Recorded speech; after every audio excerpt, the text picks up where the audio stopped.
Merci beaucoup de l'invitation. Ce sont toujours des échanges extrêmement enrichissants. Et votre projet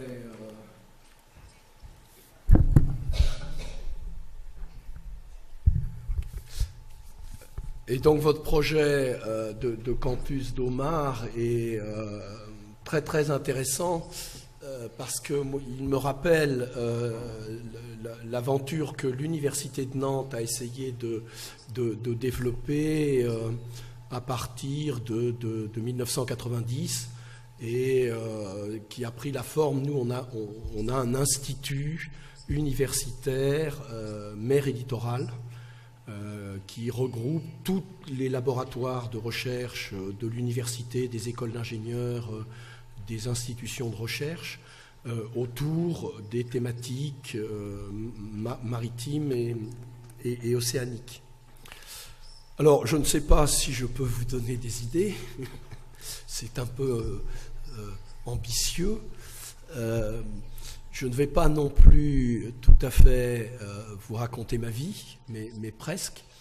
Je vais essayer de vous présenter un peu mon passé, ce que j'ai fait sur le droit du travail maritime depuis 1983, et avec des collègues juristes et non juristes.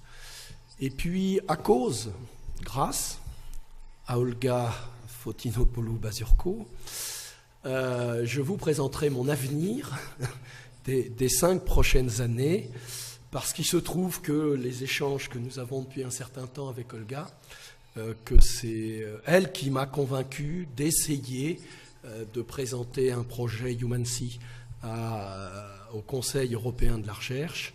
Bon, et j'ai eu la chance au mois d'août de 2013 que mon projet soit retenu. Maintenant, j'ai plus qu'à travailler pendant 5 ans. Et en février 2019, je prendrai mes jubilationes, enfin, ma retraite. Donc c'est un peu les 2 volets. Alors, au départ, je suis spécialiste de droit social. Je fais ma thèse sur la santé et la sécurité au travail, sur la surveillance médicale des salariés.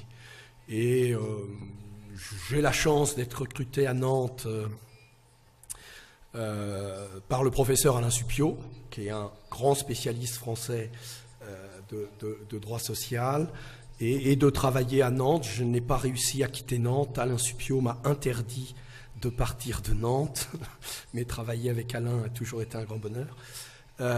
Donc j'ai eu la chance de participer à une équipe de droit social avec des historiens, avec des collègues juristes, des sociologues, des économistes. Ça a été... J'ai un pied de droit social. Mon deuxième pied est maritime, parce que il y avait à la faculté de droit de Nantes un historien du droit maritime et un spécialiste de droit maritime commercial, Yves Tassel, et après un spécialiste de droit de la mer, Jean-Pierre Beurier. Et mes collègues du Centre de droit maritime et océanique m'ont dit « il nous faut un cours sur les marins ». Ma réponse a été « je n'y connais rien ». Leur réponse a été « tu n'as qu'à apprendre ». Et donc j'ai appris. C'était en 1983. Donc depuis, évidemment, il paraît que j'ai un peu appris. C'est Olga qui dit ça, je ne suis pas sûr. Donc, les questions maritimes, et j'y reviendrai sur le projet Humancy, moi, je les aborde à partir de ce que je connais, ma génétique, c'est-à-dire que je les aborde à partir du travail et des statuts des travailleurs. Bon, j'ai été construit comme ça. Je crois que dans la salle, d'autres gens ont un peu cette spécialité-là. Mais ça peut aussi permettre, je vais essayer de l'expliquer, d'aborder des thèmes extrêmement variés. Donc, je suis parti du droit social des gens de mer, avec bien évidemment un premier niveau qui est un niveau national,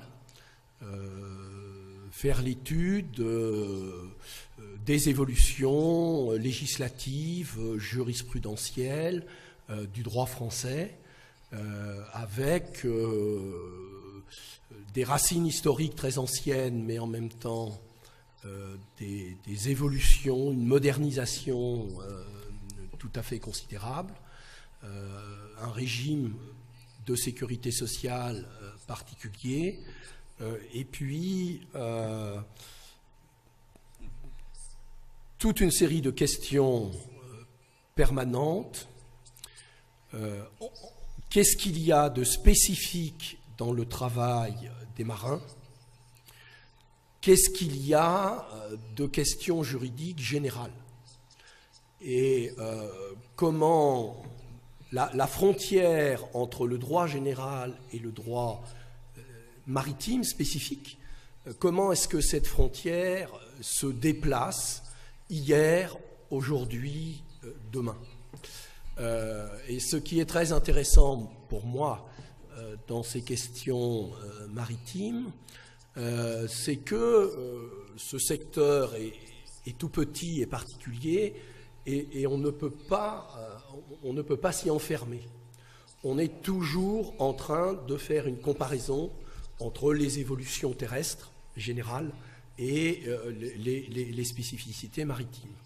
Et j'ai trouvé passionnant les questions concernant la pêche, avec des particularités, la rémunération à la part de pêche qui remonte au Moyen-Âge, mais qui est un système de rémunération extrêmement moderne, d'intéressement aux résultats de l'entreprise, que l'on voit dans les activités commerciales, que l'on voit avec les primes des managers boursiers. Pour qu'ils fassent des bêtises en jouant à la bourse, il faut qu'ils aient des primes fantastiques, et ça marche. Bon. Et puis l'autre volet, c'est évidemment la mondialisation, le caractère absolument international de la marine marchande, à travers la liberté d'immatriculation des navires, et donc une mise en concurrence de toutes les législations nationales dans une activité qui est devenue une activité complètement mondiale autour des années 1960-1970. Et donc des questions que l'on va retrouver en droit terrestre, par exemple les questions de détachement des salariés sur le marché européen, sont exactement de même nature, mais juridiquement différentes. Mais ce sont des questions de même nature sur le changement de pavillon du navire. Ici, vous êtes trop cher, ici, il y a trop de contrôle administratif, je vais immatriculer mon navire ailleurs. Ce qui pose évidemment plein de difficultés. Alors, le droit français, le droit national, évidemment, a été pris dans la construction du droit européen, et avec deux aspects. Le premier aspect, d'abord, d'ouverture dans le marché européen, c'est-à-dire le principe d'égalité de traitement des ressortissants européens, de non-discrimination. Et donc, tous les cadres, enfin le cadre professionnel maritime français a éclaté, puisque à bord d'un navire français, nous pouvons avoir des officiers britanniques, des marins espagnols, des officiers allemands, etc. Et avec ensuite des questions tout à fait particulières, par exemple liées aux prérogatives juridiques des capitaines de navires. Si un officier marine marchande autrichien commande un navire français, il lui faut un brevet équivalent au brevet français, reconnaissance mutuelle des diplômes. Il faut également qu'il ait un minimum de connaissance du droit français, de manière à pouvoir faire des rapports de mer, des rapports d'activité au pouvoir public. Et il faut qu'il maîtrise un minimum la langue française, car le procureur de la République ne lit pas forcément l'anglais. Donc des questions juridiques, des questions linguistiques, des questions de brevets, de diplômes, sur cette ouverture européenne. Avec bien évidemment aussi le développement du droit social européen substantiel, toute une série de directives ou de règlements européens.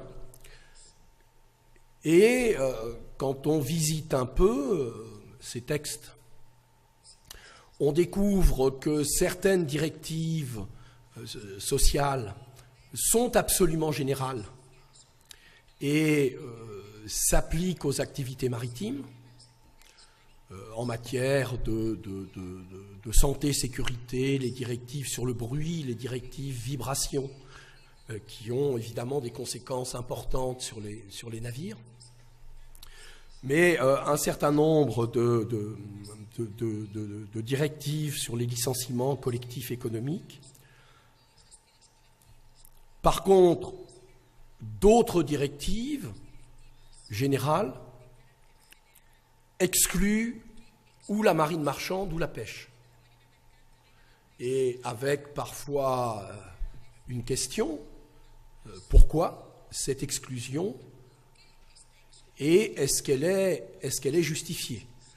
La Commission a fait une étude il y a quelques années et a fait des propositions, mais pour l'instant il ne se passe rien. Tant que nous gardons M. Barroso, nous savons qu'il ne se passera rien. Et donc il est clair qu'il y a des exclusions justifiées sur le détachement et qu'il y a des exclusions qui n'ont pas d'intérêt. Et puis troisième figure, il y a des directives où les États membres sont autorisés à exclure le secteur maritime, mais éventuellement ne l'ont pas fait. Et l'on a plusieurs directives où entre 10 et 15 législations nationales appliquent ce texte aux gens de mer quand la directive permet de ne pas le faire. Donc des situations très variées et un véritable problème derrière d'explication et d'évaluation. Et ce volet, au fond, du droit social européen substantiel, appliqué aux activités maritimes, est extrêmement compliqué. Est-ce qu'il va évoluer? Peut-être, peut-être pas, mais il est en lui-même assez compliqué et donc extrêmement intéressant à analyser. Alors évidemment, les questions de travail maritime doivent aussi être liées aux questions de sécurité de la navigation, doivent être liées aussi aux questions de protection de l'environnement marin, on ne peut pas traiter une de ces facettes, le travail maritime, en ignorant absolument les questions de sécurité de la navigation et les questions de protection de l'environnement marin. Juste deux noms de navires pétroliers, Erika, Prestige, et vous avez le paquet 1, le paquet 2, le paquet 3 de sécurité maritime qui s'intéresse à l'immatriculation des navires, le rôle des États du pavillon, le contrôle des navires par l'État du port, etc., etc., les responsabilités en cas de pollution par hydrocarbures, et le paquet 3 qui a essayé, au fond, de redessiner une grande partie du droit maritime, notamment en matière de limitation de responsabilité. Alors là, il y a évidemment des ouvertures vers le droit maritime commercial, il y a des ouvertures sur les prérogatives de l'État du pavillon, de l'État côtier, de l'État du port, qui vont énormément intéresser les spécialistes de droit international public. Et si on veut arriver à tout comprendre, ou un peu, il faut travailler en équipe et avec en intradisciplinarité juridique. Plus aucun juriste ne peut couvrir l'ensemble du champ du droit des activités maritimes. C'est impossible. Ou alors, ce juriste deviendra fou.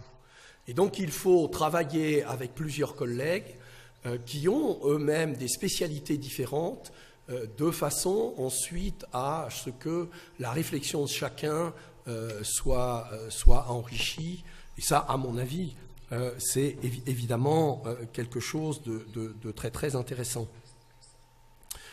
Le troisième niveau est évidemment international, national, européen, ensuite les questions internationales, donc les conventions internationales de l'Organisation maritime internationale, de l'OMI, ou l'IMO si on préfère, donc un travail sur les conventions SOLAS, MARPOL,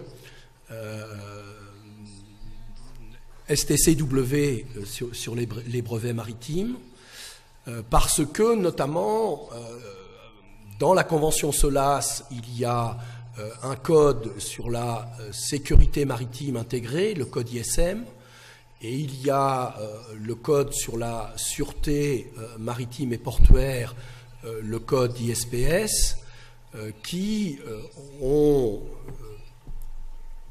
défini de nouvelles obligations pour les employeurs, mais défini de nouvelles fonctions à bord pour les officiers, le capitaine, le second capitaine, en matière de prévention de la sécurité ou en matière de prévention de la sûreté.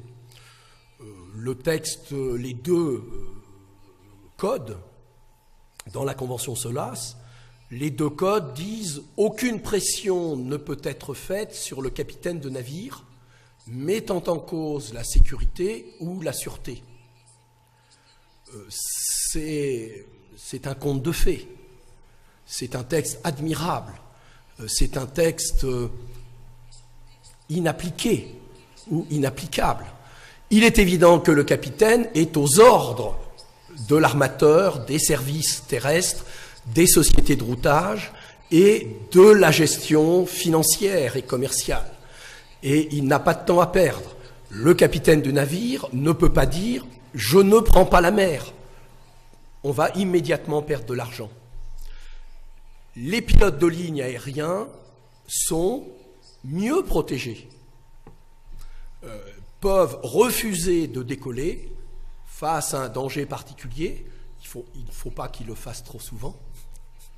Mais les pilotes de ligne peuvent véritablement faire appliquer des consignes de sécurité ayant des conséquences commerciales Et comme il n'y a pas de statut international du capitaine de navire, et qu'il y a la liberté d'immatriculation des navires, un capitaine qui prendrait des initiatives, immédiatement perd son emploi. Dans certaines grandes compagnies importantes, sérieuses, le capitaine peut le faire une fois, mais on lui dira il ne faut pas recommencer. En France, nous avons eu un suicide de capitaine de navire parce que, ayant pris une initiative, il a été soumis à une enquête, il a été suspendu de navigation et il l'a très très mal vécu. Les gens qui l'ont suspendu étaient des managers financiers n'ayant aucune connaissance du métier. Donc vous voyez là, j'en reparlerai, les questions de stress, de risques psychosociaux et de rapport entre les règles juridiques et les conditions réelles de travail. Alors évidemment, les conventions de l'Organisation internationale du travail, ILO, conventions anciennes qui ont fondé le corset de contrôle, la convention du travail maritime de 2006, qui n'a aucun numéro parce qu'à Genève, on considère qu'elle est éternelle. Donc c'est MLC ou Convention du travail maritime, et puis la Convention 188, elle sur la pêche, avec toutes les questions d'élaboration depuis 2001, de contenu et de mise en œuvre. Je ne détaille pas, on peut y revenir. Olga est spécialiste également de ces questions-là. Sur les aspects aussi internationaux, il n'y a pas que les conventions internationales.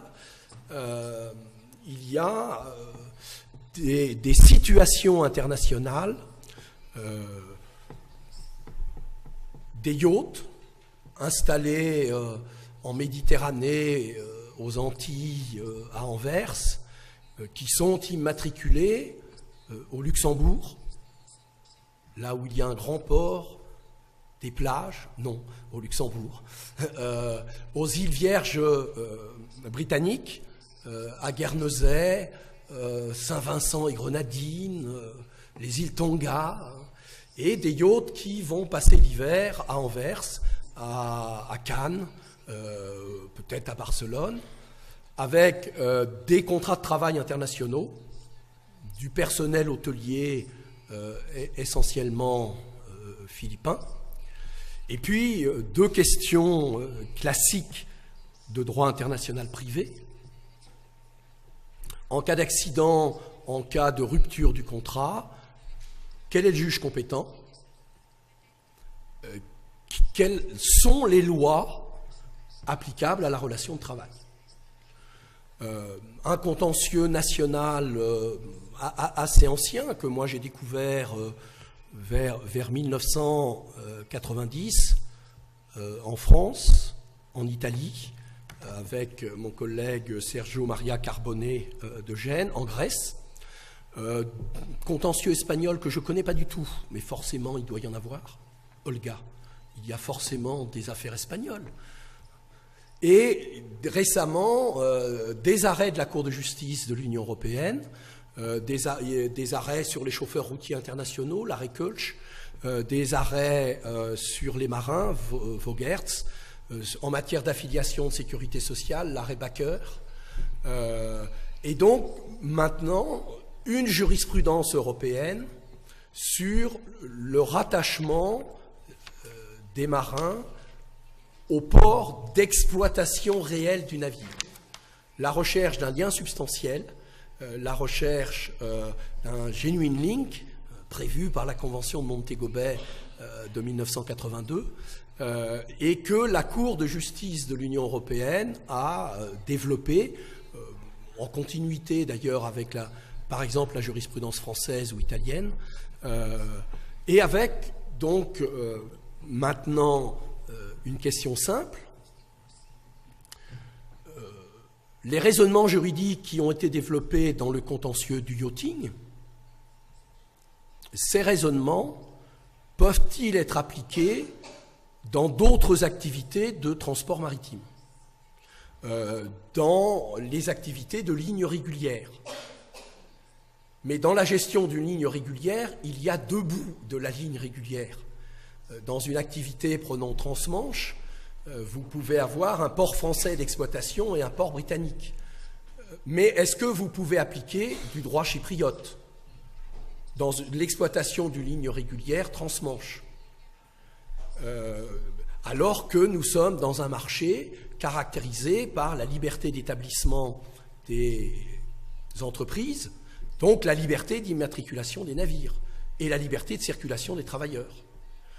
Alors dans une activité de tramping, là je pense que cette jurisprudence ne peut pas s'appliquer.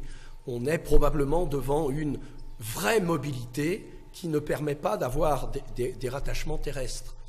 En matière d'activité de pêche, nous avons du contentieux sur les navires franco-espagnols, entièrement espagnols, mais immatriculés à La Rochelle ou à Hendaye, et qui pêchent dans les quotas français de poissons.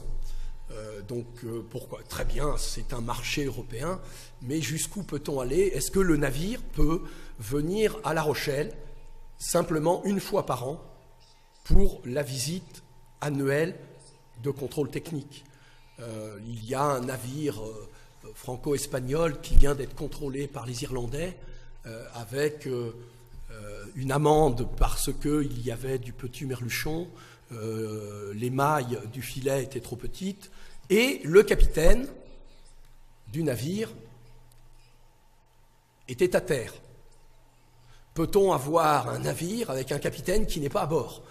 Non, juridiquement, non. Donc voilà, il va y avoir toute une enquête, des questions intéressantes. Donc beaucoup là de diversité de situations. Alors, je vais juste évoquer quelques thèmes sur lesquels nous avons travaillé depuis longtemps avec des ouvrages de l'Observatoire des droits des marins ou des ouvrages liés au colloque de Bilbao organisé par Olga. Moi, j'ai été très pris à partir de 1990 dans le phénomène de la faillite des compagnies maritimes d'État de l'Empire soviétique. Chute du mur de Berlin et faillite des compagnies d'État très largement subventionnées.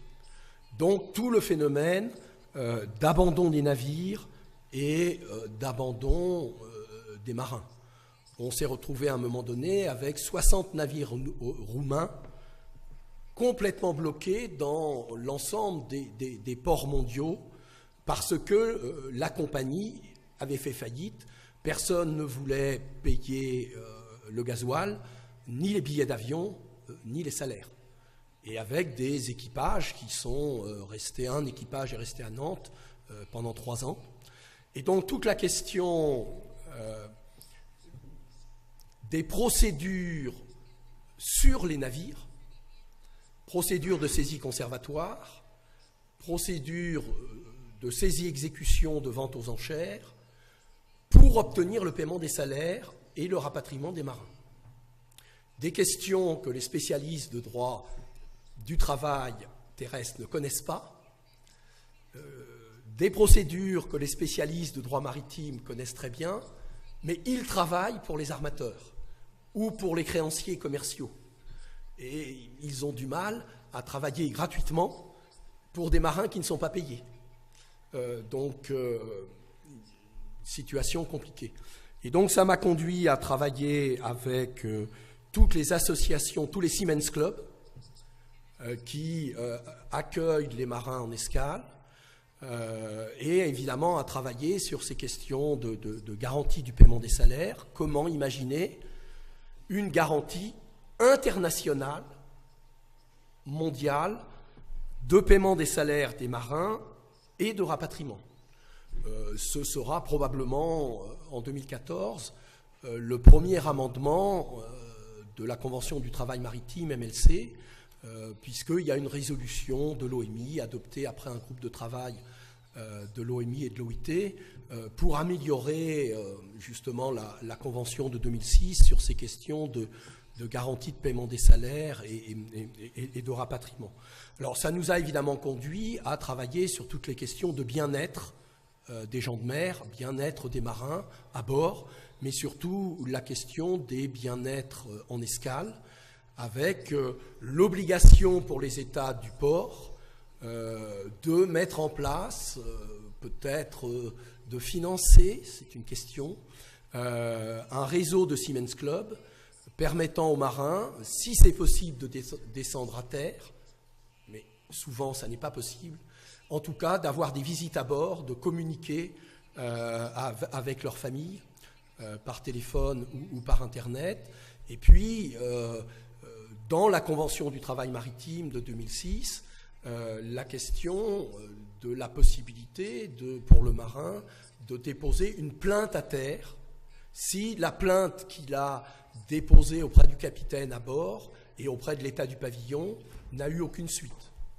Avec des grandes questions, est-ce que le marin qui déposera une plainte à terre dans un pays développé, démocratique, où il y a des syndicats et des administrations sérieuses, trouvera ensuite un nouvel embarquement ou sera blacklisté?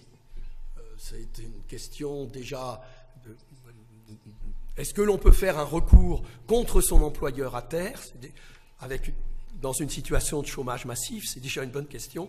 Mais alors, dans le milieu maritime, la question est la même, mais peut-être un peu plus compliquée. Évidemment, toutes les questions liées aux conditions de travail à bord.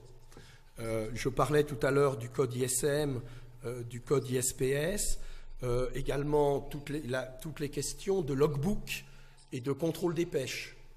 À bord, le travail administratif, le travail bureaucratique s'est considérablement développé. Et les équipages ont cependant été diminués. Donc il n'y a plus de période de repos, sauf peut-être quelques traversées transocéaniques au milieu de l'océan Atlantique ou au milieu du Pacifique. Mais dès lors que le navire de pêche rentre au port, il doit remplir le logbook. Il est sous surveillance satellitaire permanente. Et donc, le travail des marins est devenu de plus en plus intensif, avec des problèmes d'absence de veille visuelle à la passerelle. Le marin qui ramène au port le navire de pêche éventuellement s'endort et rate l'entrée du port. Il y a toute une série d'enquêtes et de naufrages liés à la fatigue, manifestement. Les questions, évidemment, de stress. Tout à l'heure, si j'ai bien compris, les questions qui nous arrivent en Espagne, en Galice, comme en France, c'est la protection de la ressource halieutique et les nouvelles mesures de la politique commune des pêches sur l'interdiction des rejets en vue de la protection des juvéniles. Et donc, il y a une expérience qui est faite dans le Skagerrak entre le Danemark, la Suède et la Norvège, avec un système de vidéosurveillance à bord du navire de pêche, contrôle par caméra, pour être sûr qu'il trie tout le poisson, qu'il n'en rejette pas un peu en douce derrière la caméra, et que cette interdiction des rejets soit respectée, et que automatiquement on améliore les engins de pêche pour protéger la ressource. Est-ce que cela pose des problèmes de respect de la vie privée? Est-ce que cela pose des problèmes de changement du travail à bord alors que les navires de pêche ont 30 ans d'âge? Donc des problèmes de fatigue et de sécurité? Oui. Donc comment est-ce que juridiquement et après sur le plan, je dirais, ergonomique, les choses vont-elles évoluer? La pêche rentre dans le monde moderne de la cybersurveillance avec des images qui seront sur Facebook. Oh, regardez, ils ont rejeté des vieilles chaussures et du petit merluchon. Et immédiatement, il y aura une enquête, des amendes, etc. C'est un film d'horreur, évidemment, pour la profession. Mais peut-être c'est l'avenir, je ne sais pas, on verra. Alors, bien évidemment, derrière toute une série de questions qui ne sont pas complètement juridiques, mais qui intéressent beaucoup quand même, je trouve, les juristes, les questions de brevets, les questions de formation, les questions de carrière, soit de carrière courte avec une usure physique à la pêche, soit de carrière courte à la marine marchande, parce que on peut accepter de ne pas voir marcher le premier enfant, c'est acceptable dans la vie familiale. Mais ne pas voir marcher le deuxième enfant, c'est intolérable. Et le divorce est en jeu si le marin ou la femme marin qui navigue n'est pas présente avec une conciliation suffisante entre la vie de travail et la vie professionnelle.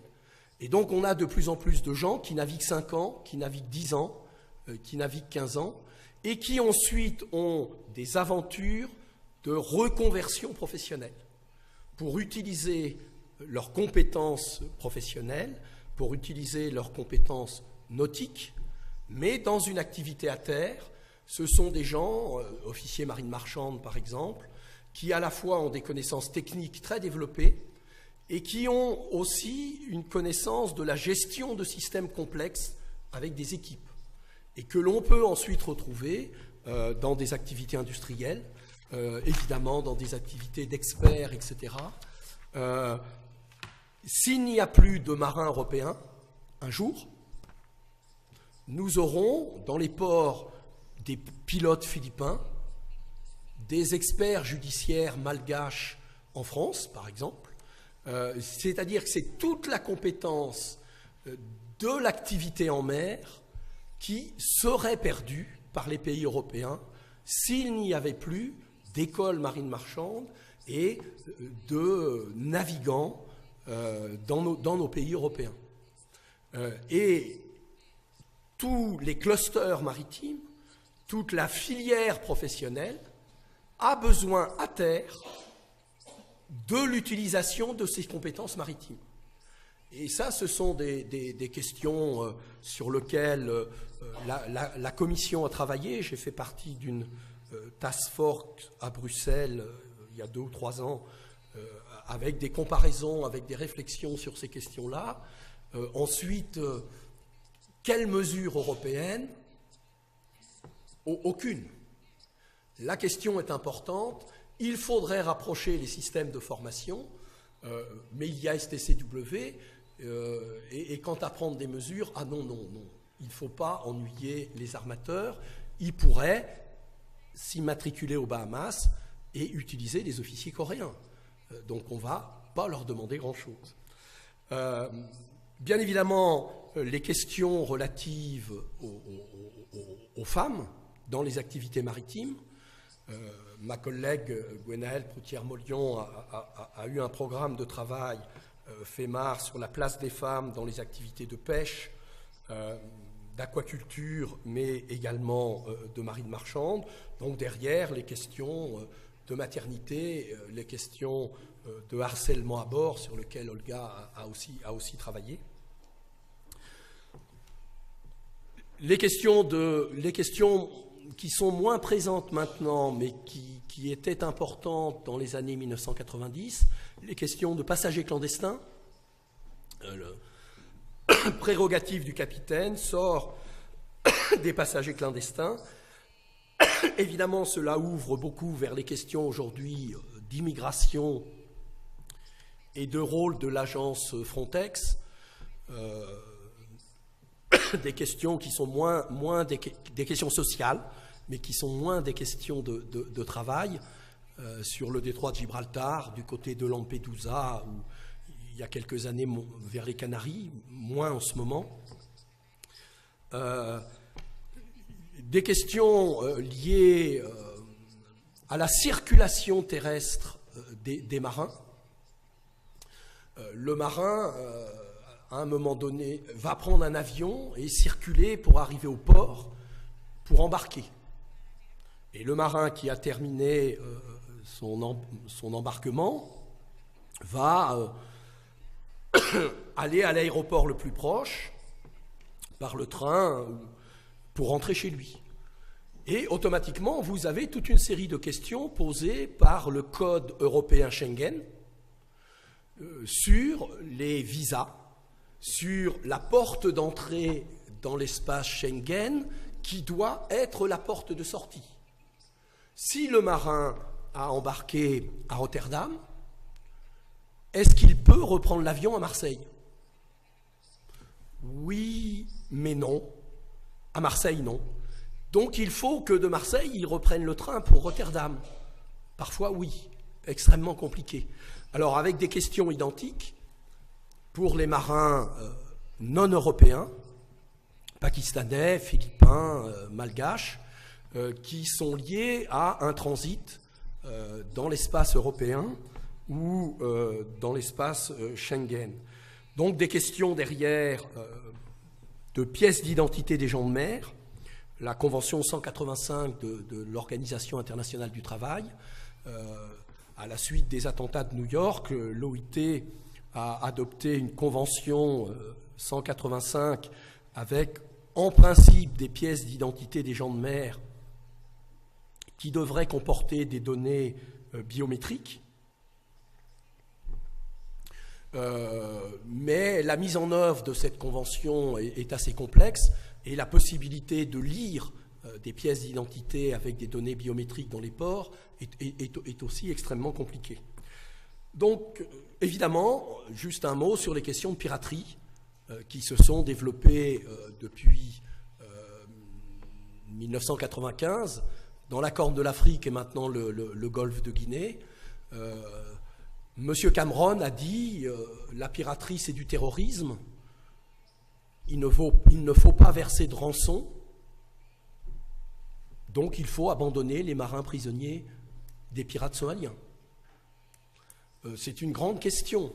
Les obligations de l'armateur de racheter les marins faits prisonniers quelque part, au risque évidemment de développer l'économie financière de la rançon. Comment est-ce qu'on fait, est-ce qu'on ne fait pas? Bon, ce sont des questions très discrètes avec les PNI, avec les assureurs, des questions très compliquées, mais aussi intéressantes.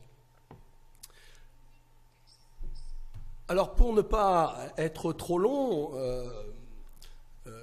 est-ce qu'il est possible de projeter le schéma que je vous ai envoyé? Parce qu'à ce moment-là, tout le monde verrait le chantier.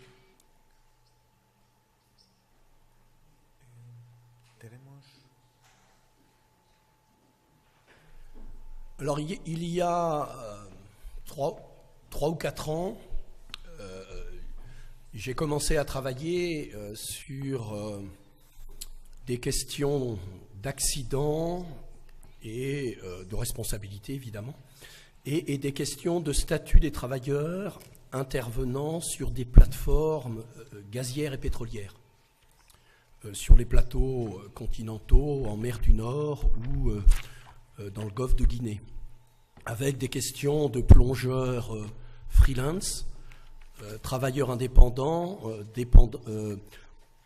ayant un contrat avec une société vide aux îles Vierges britanniques et intervenant régulièrement au large du Cameroun pour une société avec évidemment toute une série de contrats de sous-traitance et des questions de protection sociale, des questions de droit du travail, etc. Et en développant ces travaux, je me suis dit qu'il fallait de plus en plus s'intéresser aux nouvelles activités qui vont se développer en mer et que les plateformes gazières et pétrolières sont un bon exemple. Il y aura des éoliennes, il y aura des hydroliennes.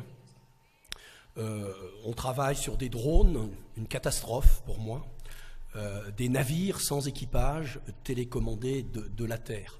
Des navires sans marins, ça doit être interdit absolument.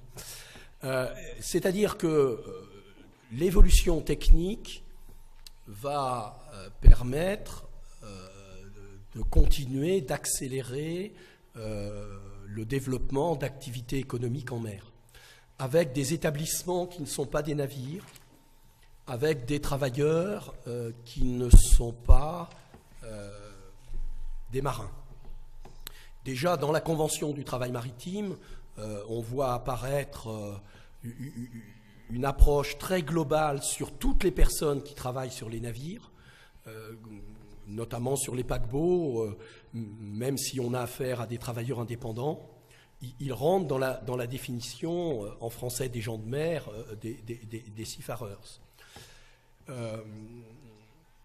D'où l'idée d'un programme de travail sur les nouveaux objets, les nouvelles activités. L'autre aspect, c'est que le développement technique permet déjà une surveillance des espaces marins de plus en plus importante. Nous n'en sommes plus aux phares et aux sémaphores, mais nous n'en sommes plus simplement au radar. Nous en sommes évidemment au positionnement satellitaire des navires.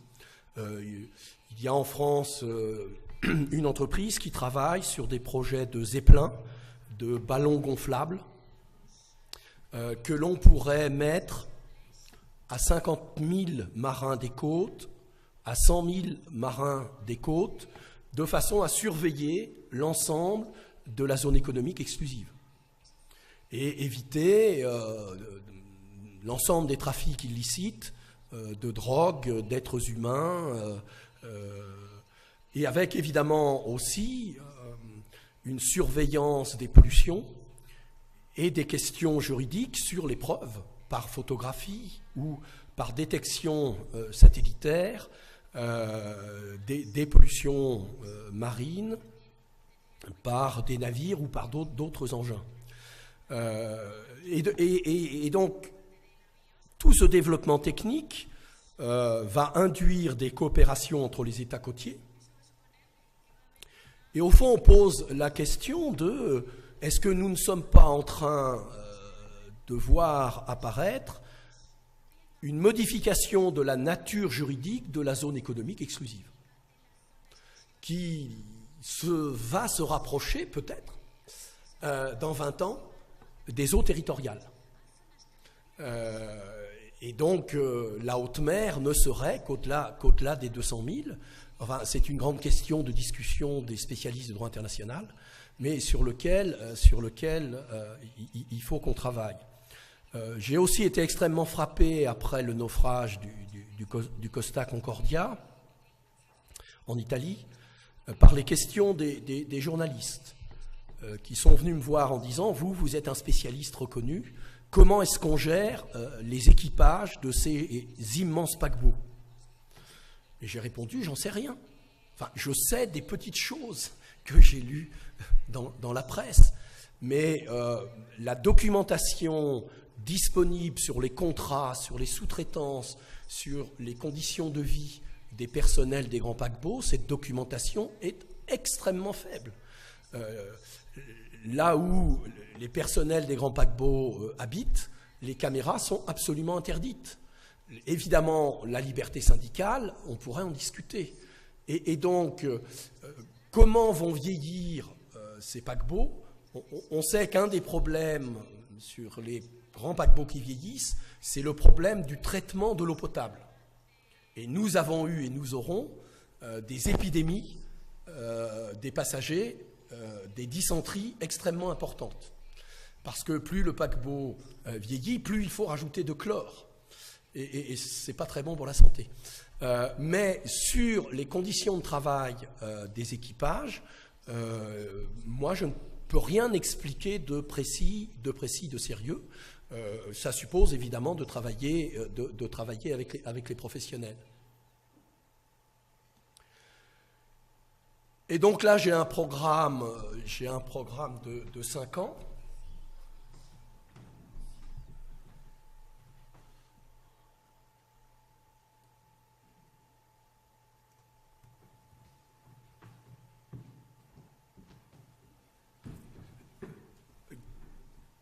Où j'ai 3 années à peu près précises, des années sectorielles sur la marine marchande, sur les plateformes, sur les trafics illicites, où je sais où je vais.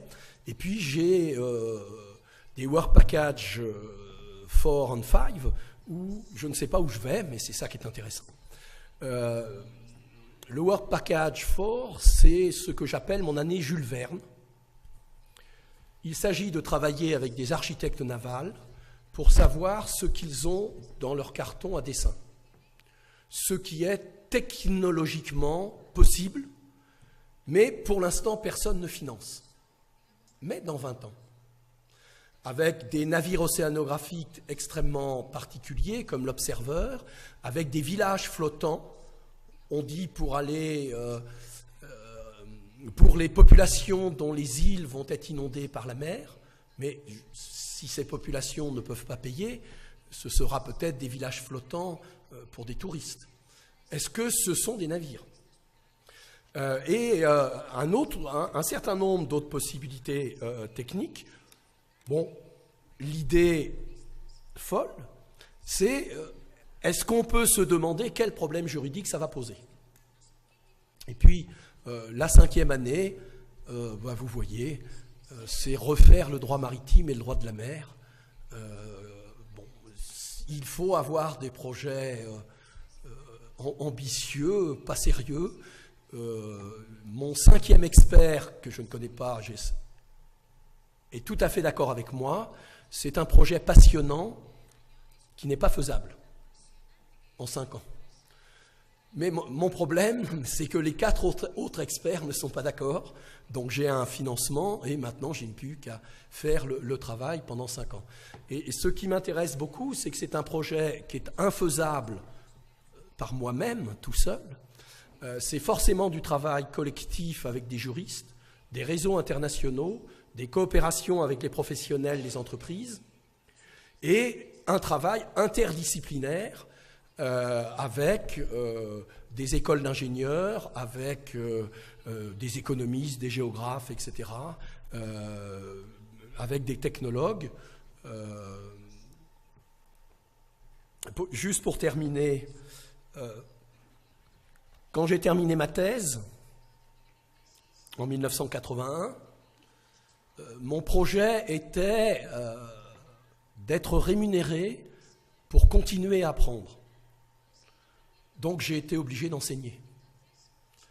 Mais avec ce projet-là, je suis rémunéré pour continuer à apprendre, et c'est véritablement pour moi le bonheur absolu. Merci.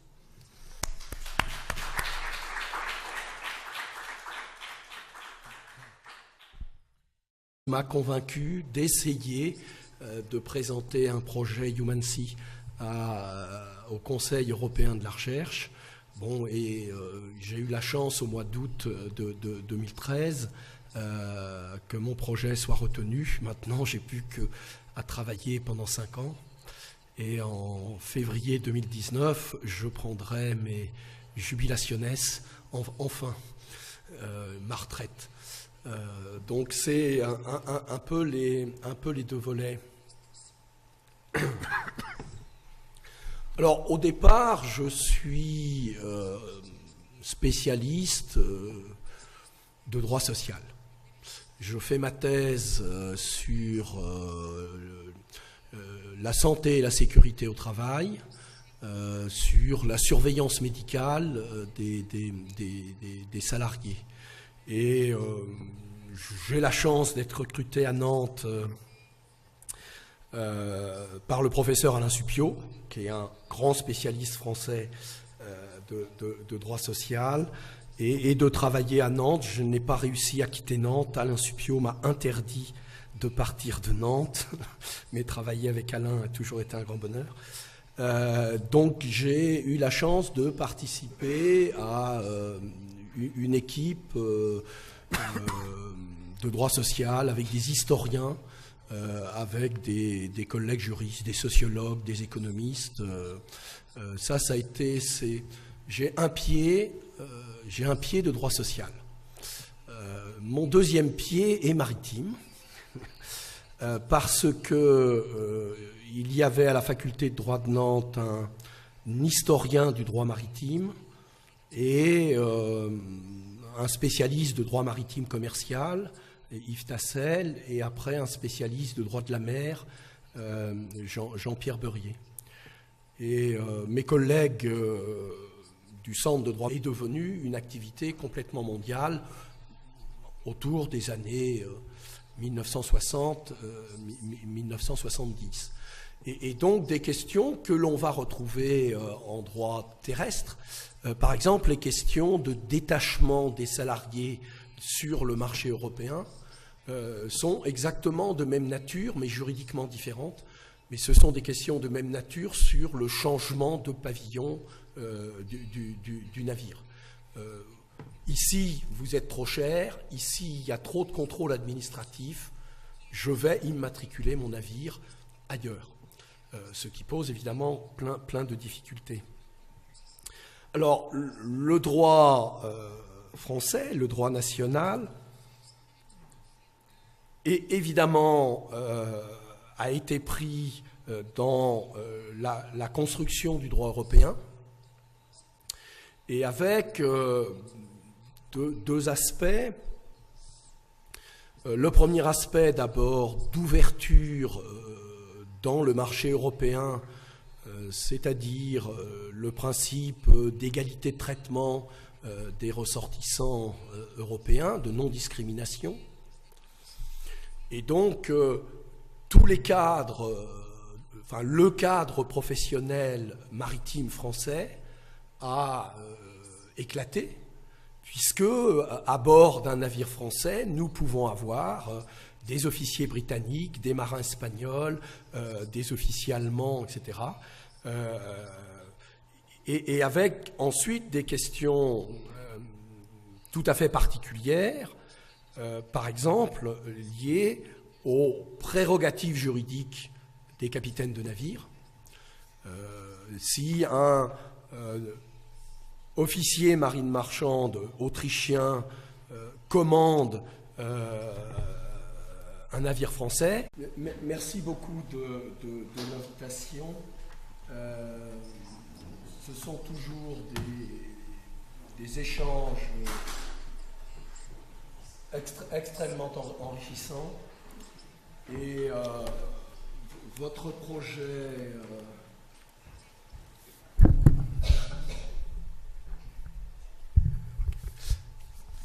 Et donc votre projet de campus d'Aumar est très intéressant parce qu'il me rappelle l'aventure que l'Université de Nantes a essayé de développer à partir de 1990 et qui a pris la forme. Nous, on a un institut universitaire, mer et littoral, qui regroupe tous les laboratoires de recherche de l'université, des écoles d'ingénieurs, des institutions de recherche, autour des thématiques maritimes et océaniques. Alors, je ne sais pas si je peux vous donner des idées, c'est un peu ambitieux. Je ne vais pas non plus tout à fait vous raconter ma vie, mais presque. Je vais essayer de vous présenter un peu mon passé, ce que j'ai fait sur le droit du travail maritime depuis 1983, et avec des collègues juristes et non juristes.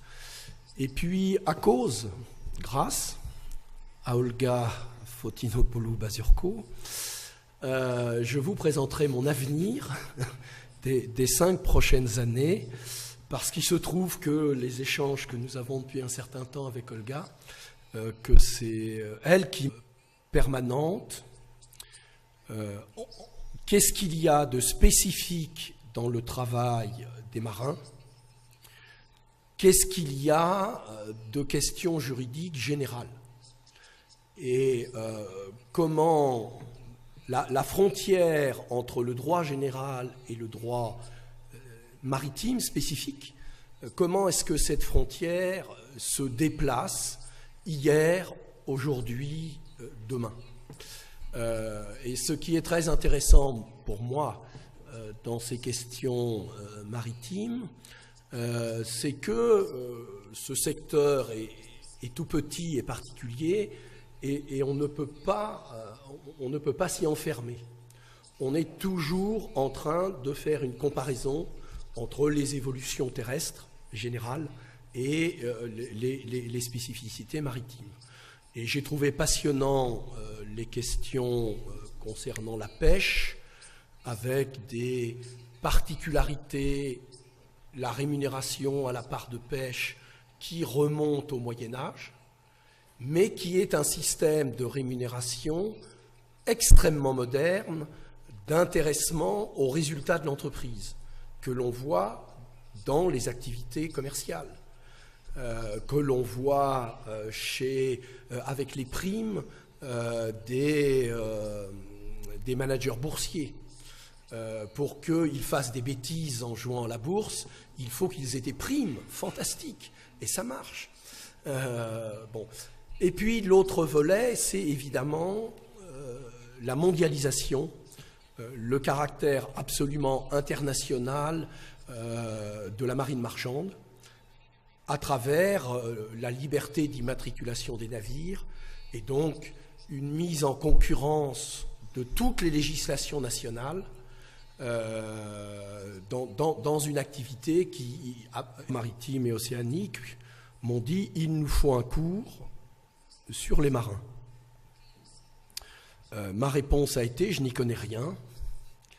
Leur réponse a été tu n'as qu'à apprendre. Et donc j'ai appris. C'était en 1983. Donc depuis, évidemment, il paraît que j'ai un peu appris. C'est Olga qui dit ça, je ne suis pas sûr.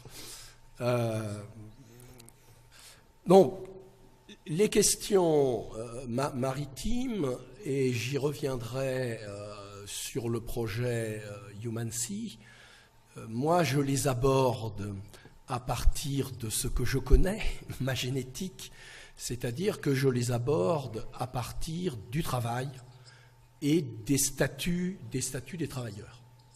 Bon, j'ai été construit comme ça, je crois que dans la salle, d'autres gens ont un peu cette spécialité-là, mais ça peut aussi permettre, je vais essayer de l'expliquer, d'aborder des thèmes extrêmement variés.